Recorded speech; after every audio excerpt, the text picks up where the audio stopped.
अध्याय 1 गीता महात्म्यम। श्री पार्वती जी ने कहा, भगवान, आप सब तत्वों के ज्ञाता हैं। आपकी कृपा से मुझे श्री विष्णु संबंधी नाना प्रकार के धर्म सुनने को मिले, जो समस्त लोक का उद्धार करने वाले हैं। देवादिदेव, अब मैं गीता का महात्म सुनना चाहती हूँ, जिसका श्रवण करने से श्री हरि की भक्ति बढ़ती है।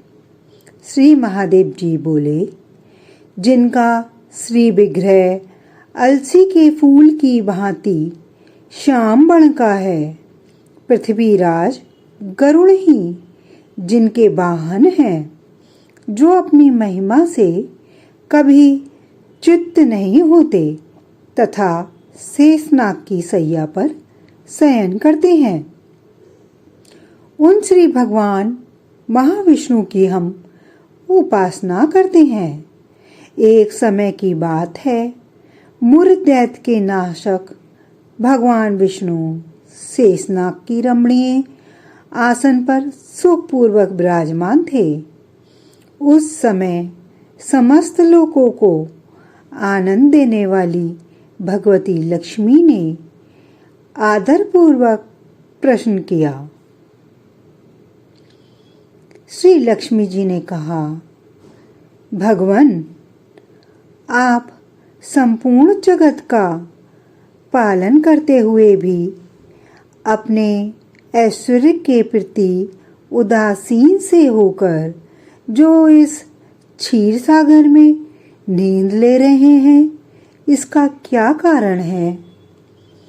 श्री भगवान बोले, सुखमुखी, मैं नींद नहीं लेता हूँ, अपितु तत्व का अनुसरण करने वाली अंतर्दृष्टि के द्वारा अपने ही महेश्वर स्वरूप का साक्षात्कार कर रहा हूँ। यह वही तेज है जिसका योगी पुरुष कुशाग्र बुद्धि के द्वारा अपने अंतःकरण में दर्शन करते हैं तथा जिसे मीमांसक विद्वान वेदों का सार तत्व निश्चित करते हैं। वह महेश्वर तेज एक अजर प्रकाश स्वरूप आत्मरूप रोग शोक से रहित अखंड आनंद का पुंज निस्पंद तथा द्वैत रहित है। इस जगत का जीवन उसी के अधीन है, उसी का अनुभव करता हूँ। देवीश्री, यही कारण है कि मैं तुम्हें नींद लेता सा प्रतीत हो रहा हूँ। श्री लक्ष्मी जी ने कहा, अंतर्यामी, आप ही योगी पुरुषों के ध्येय हैं। आपके अतिरिक्त भी कोई ध्यान करने योग्य तत्व है? यह जानकर मुझे बड़ा कौतूहल हो रहा है। इस चराचर जगत की सृष्टि और संहार करने वाले स्वयं आप ही हैं। आप सर्वसमर्थ हैं। इस प्रकार की स्थिति में होकर भी यदि आप उस परम तत्व से भिन्न हैं, तो मुझे उसका बोध कराइए। श्री भगवान बोले, प्रिय, आत्मा का स्वरूप द्वैत और अद्वैत से पृथक, भाव और अभाव से मुक्त तथा आदि और अंत से रहित है। शुद्ध ज्ञान के प्रकाश से उपलब्ध होने वाला तथा परमानंद स्वरूप होने के कारण एकमात्र सुंदर है। वही मेरा ईश्वरीय रूप है। आत्मा का एक तथ्य ही सबके द्वारा जानने योग्य है। गीता शास्त्र में इसी का प्रतिपादन हुआ है।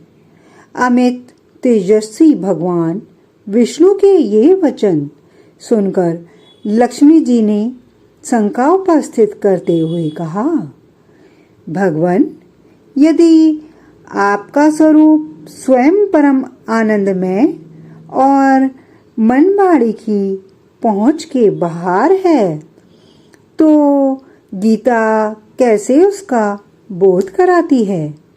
मेरे इस संदेह का निवारण कीजिए। श्री भगवान बोले, सुंदरी सुनो, मैं गीता में अपनी स्थिति का वर्णन करता हूँ।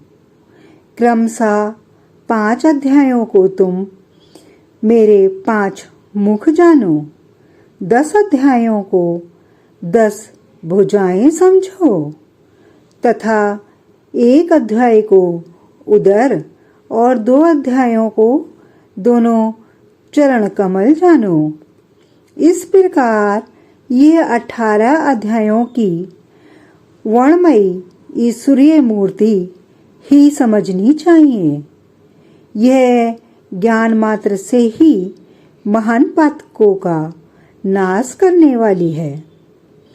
जो उत्तम बुद्धि वाला पुरुष गीता के 1 या आधे अध्याय का अथवा 1 आधे या चौथाई श्लोक का भी प्रतिदिन अभ्यास करता है, वह सुशर्मा के समान मुक्त हो जाता है। श्री लक्ष्मी जी ने कहा, भगवान, सुशर्मा कौन था? किस जाति का था और किस कारण से उसकी मुक्ति हुई? श्री भगवान बोले, प्रिय, सुशर्मा बड़ी खोटी बुद्धि का मनुष्य था और पापियों का तो वह शिरोमणि ही था। उसका जन्म वैदिक ज्ञान से शून्य और क्रूरतापूर्ण कर्म करने वाले ब्राह्मणों के कुल में हुआ था। वह ना ध्यान करता था, ना जप, ना होम करता था, ना अतिथियों का सत्कार करता था। वह मूढ़ होने के कारण सदा विषयों के सेवन में ही लगा रहता था।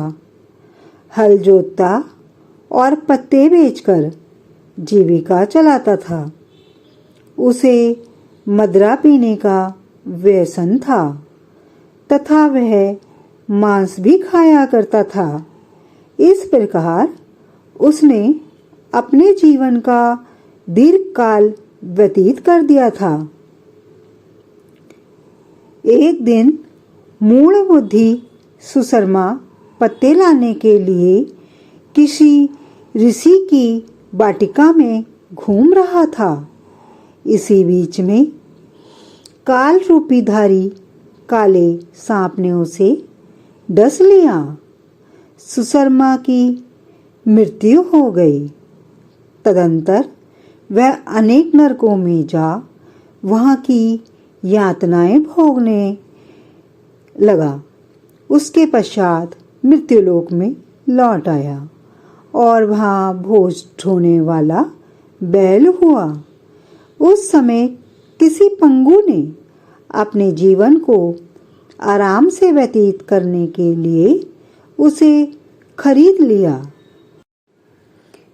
बैल ने अपनी पीठ पर पंगु का भार ढोते हुए बड़े कष्ट से 7-8 वर्ष बिताए। एक दिन पंगु ने किसी ऊंचे स्थान पर बहुत देर तक बड़ी तेजी के साथ उस बैल को घुमाया। इससे वह थक कर बड़े वेग से पृथ्वी पर गिरा और मूर्छित हो गया। उस समय वहां कौतूहलवश आकृष्ट होकर बहुत से लोग एकत्रित हो गए। उस जन समुदाय में से किसी पुण्य आत्मा व्यक्ति ने उस बैल का कल्याण करने के लिए उसे अपना कुछ पुण्य दान किया। तत्पश्चात कुछ दूसरे लोगों ने भी अपने अपने पुण्यों को याद करके उन्हें उसके लिए दान किया। उस भीड़ में एक वेश्या भी खड़ी थी। उसे अपने पुण्य का पता नहीं था, तो भी उसने लोगों की देखा दाखी उस बैल के लिए कुछ पुण्यों का त्याग किया। तदंतर यमराज के दूत उस मरे हुए प्राणी को पहले यमपुरी में ले गए। वहां यह विचार कर कि यह वेश्या के दिए गए पुण्य से पुण्यवान हो गया है, उसे छोड़ दिया गया। फिर वह भूलोक में आकर उत्तम कुल और सील वाले ब्राह्मणों के घर में उत्पन्न हुआ। उस समय भी उसे अपने पूर्व जन्म की बातों का स्मरण बना रहा। बहुत दिनों बाद अपने अज्ञान को दूर करने वाले कल्याण तत्व का जिज्ञासु होकर वह उस वेश्या के पास गया और उसके दान की बात बतलाते हुए उसने पूछा, तुमने कौन सा पुण्य दान किया था? वेश्या ने उत्तर दिया, वह पिंजड़े में बैठा हुआ तोता प्रतिदिन कुछ पढ़ता है, उससे मेरा अंतःकरण पवित्र हो गया है। उसी पुण्य को मैंने तुम्हारे लिए दान किया था। इसके बाद उन दोनों ने तोते से पूछा। तब उस तोते ने अपने पूर्व जन्म का स्मरण करके प्राचीन इतिहास कहना आरंभ किया। तोता बोला, पूर्व जन्म में मैं विद्वान होकर भी विद्वता के अभिमान से मोहित रहता था। मेरा राग द्वेष इतना बढ़ गया था कि मैं गुणवान विद्वानों के प्रति भी ईर्ष्या भाव रखने लगा।